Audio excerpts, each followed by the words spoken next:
Update naman po sa investigasyong ginagawa kaugnay sa eroplanong sinakyan ni Secretary Jessie Robredo sabay ng inspeksyon ng Philippine Coast Guard at CAAP ang na-recover na kanang makina ng eroplano. May live report si John Consulta. John?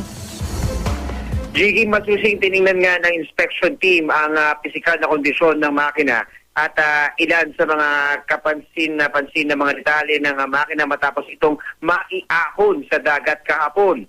Ayon kay Amado Suliman, Vice Chair ng Aircraft Accident Investigation and Inquiry Board ng CAAP, ihilingin nila sa Philippine Air Force na magamit ang C-130 plane o sa Philippine Coast Guard ang isa sa kanilang mga barko para madala ang kanang makina ng bumagsak na aeroplano sa hangar ng CAAP sa NAIA, kung saan ito masusing pag-aaralan ng mga eksperto.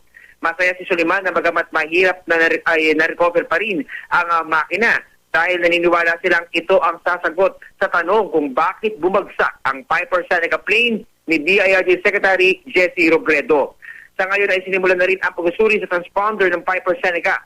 Dapat sana ay otomatikong nakapag-aalerto sa otoridad ang transponder sa pagbagsak ng eroplano at nakapagbigay ng eksaktong lokasyon o coordinates ito dahil nakakabit naman ito ng maayos na eroplano. Samantala, Chigi, ay pinasalamatan naman ng mataas na opisyal ng Coast Guard ang Pilipinong technical divers na sumama sa retrieval operations kahapon. Ayon kay Coast Guard Commodore Joel Garcia, hindi matatawaran ang husay ng mga Pilipinong technical divers na inabot lang ng 5 oras para malocate at maiangat ang kanang makina mula sa ilalim ng 186 feet.